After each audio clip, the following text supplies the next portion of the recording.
अगर मैं नमाजी हूं तो क्या मैं बेईमान भी हो सकता हूं? क्या मैं कम तोल भी सकता हूं?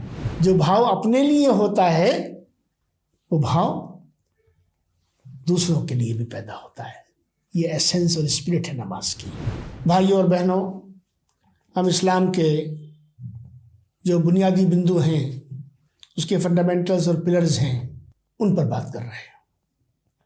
इस कड़ी में हमने नमाज पर और उसके जो कई आयाम हैं उन पर आपके सामने कुछ बातें रखी हैं। इसी कड़ी को आखिरी कड़ी के रूप में नमाज के हवाले से समाज पर, समाज के सुधार पर, सामाजिक व्यवस्थाओं पर, समाज में जो समरसता, सहजता, भागीता, कंपेनियनशिप, पार्टनरशिप, को-ओनरशिप, भाईचारगी, एक दूसरे के लिए अच्छे जज्बे, अच्छे एहसास, इन पहलुओं पर, इन बिंदुओं पर आपके सामने कुछ चीजें रख रहा हूं। हम एक समाज में रहते हैं दोस्तों।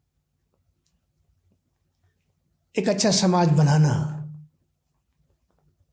उसमें अच्छी व्यवस्थाओं का निर्माण करना, उनको पालना, पोसना, बढ़ाना, उनकी स्वीकारिता को धरातल पे लाना, उनको जमीन देना, ये एक सभ्य समाज का काम है। ये कार्य खाली मस्जिद से नहीं होता दोस्तों। हमारे जितने भी धर्म के स्थल हैं,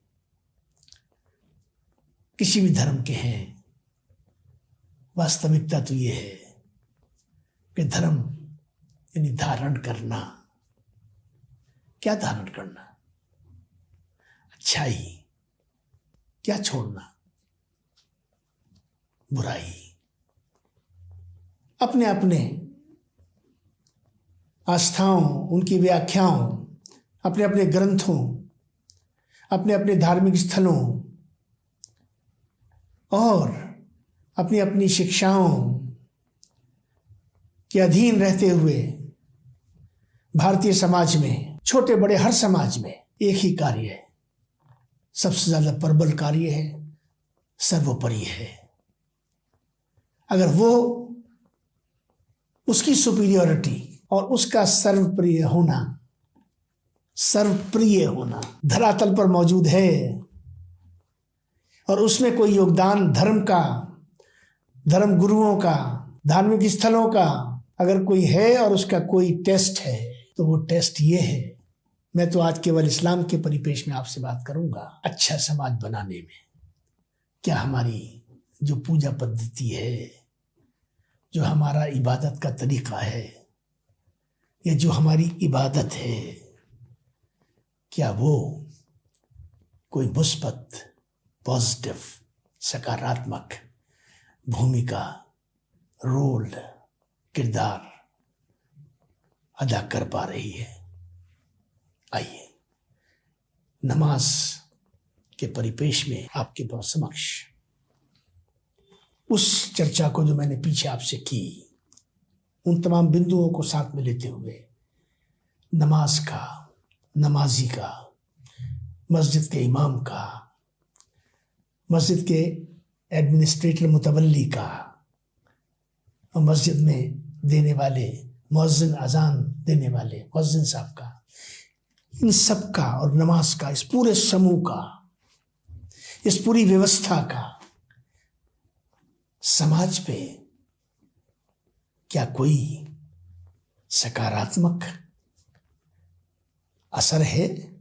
उसकी कोई भूमिका दिखती है?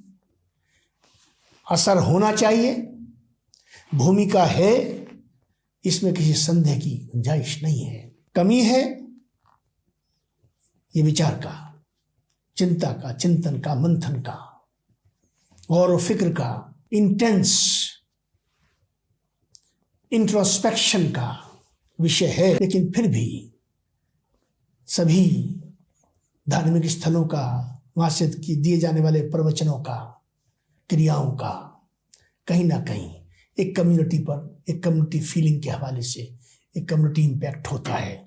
मस्जिद के एडमिनिस्ट्रेटर, मुतवल्ली जिसको कहते हैं, मस्जिद में देने वाले अजान और उसके स्टाफ के परिपेश में आपके सामने नमाज का और इस व्यवस्था का सोसाइटी पर, समाज पर क्या इम्पैक्ट है, क्या असर है, थोड़ी सी चर्चा उस पर करता हूँ। और इसी चर्चा के साथ नमाज को लेकर मेरी चर्चा जो है वो समाप्त होगी, पूर्ण हो जाएगी। पहली चीज़ ये है कि आपने देखा कि उसमें सफाई पे, सुथराई पे, स्वच्छता पे, नेकी पर, एक अच्छा इंसान बनने पर, तबीयत में अपनी सफाई लाने पर, यूनिटी डाइवर्सिटी पर, ये तमाम चीज़ों पे नहीं, इन सब के साथ साथ सबसे बड़ी चीज़ पाइटी जिसको हम कहते हैं, पाकी, यानी एक पूर्ण रूप से हम बात करते हैं संपन्नता की, grown.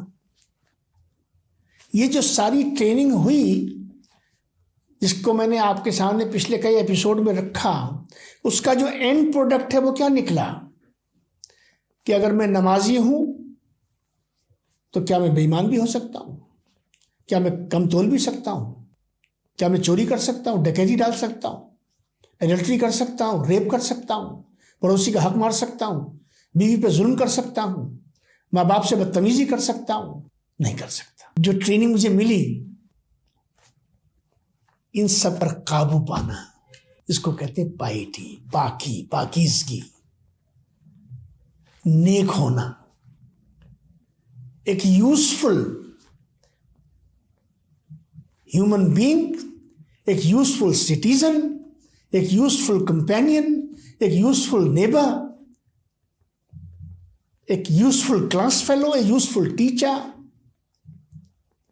A useful scientist, I can go on. Usefulness आती है क्योंकि मेरे अंदर जो भाव अपने लिए होता है वो भाव दूसरों के लिए भी पैदा होता है। ये एसेंस और स्पिरिट है नमाज की। दूसरी बात ये है जिसकी तरफ मैंने इशारा कर दिया, ईमानदारी, ऑनेस्टी और इंटेग्रिटी। ये इसको कहते हैं अंग्रेजी में, it becomes integral to me, to my character, to my life, to my living. मेरी जीवनी उस रंग में ढल जाती है कि मैं बेईमानी को बुरा ही नहीं समझता, मैं उसको छोड़ता हूँ, उसका त्याग करता हूँ और अच्छाई को अपनाता हूँ।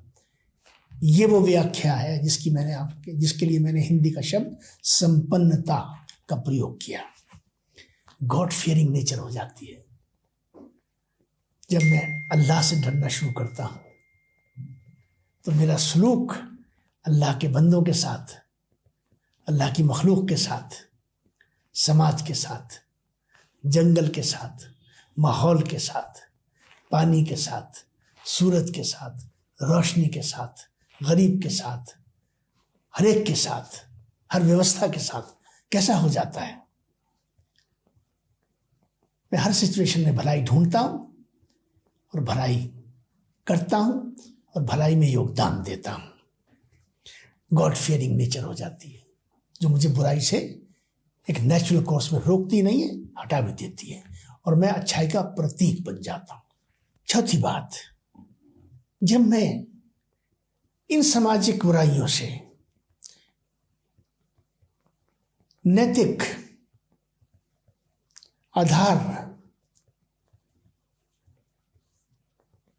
को छोड़कर अनैतिकता की तरफ बढ़ता हूं तो मैं धार्मिक नहीं हो सकता, नमाजी नहीं हो सकता, मुस्लिम या मुसलमान नहीं हो सकता, इंसान नहीं हो सकता दोस्तों। लिहाजा नमाज मुझे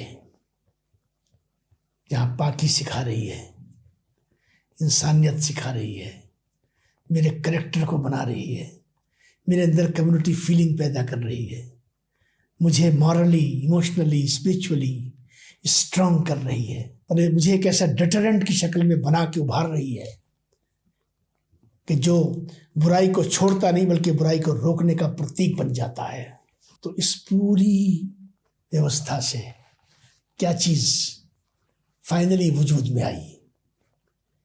एक अच्छा इंसान, एक अच्छा समाज, और कहने दीजिए मुझे एक अच्छा राष्ट्र, क्योंकि हमारी सारी इस चर्चा में राष्ट्र कभी छूटता नहीं है दोस्तों, क्योंकि समाज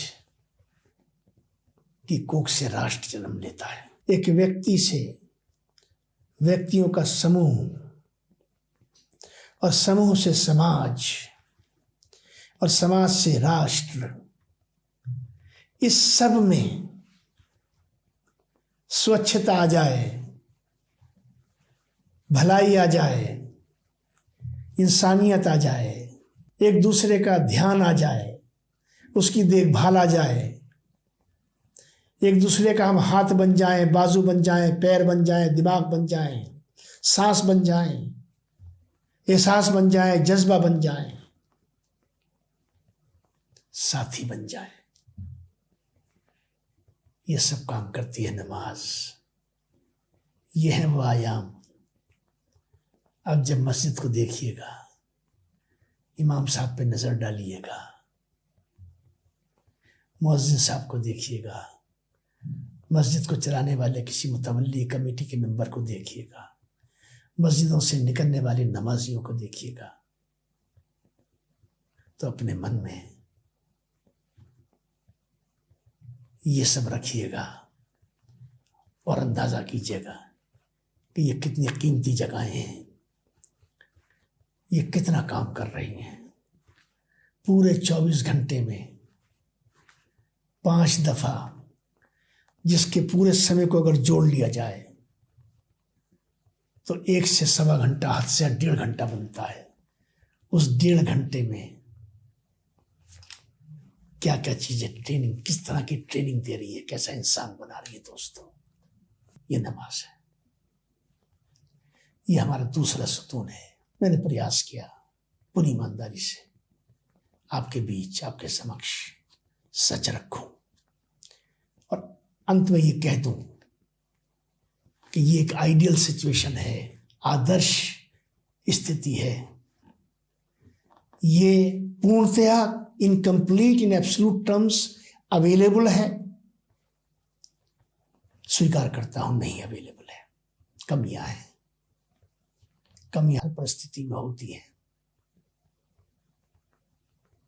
मुस्लिम समाज की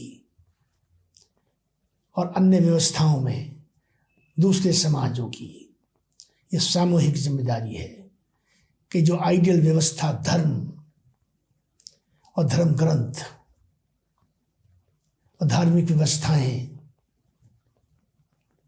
हमको अपने अपने समाज के लिए देती हैं, हमें उनके साथ ईमानदार रहने और उसके अकॉर्डिंग, उस जैसा इंसान तराशने में, बनाने में, उसे सजाने में कोई कसर नहीं छोड़नी चाहिए। कमियों को स्वीकार करते हुए, खूबियों को अपने अंदर लेते हुए, दोनों पहलुओं को आपके सामने रखते हुए एक प्रयास रहा कि आपको नमाज, उसके पूरे आयाम आपके समक्ष रख सकूं। बहुत बहुत धन्यवाद।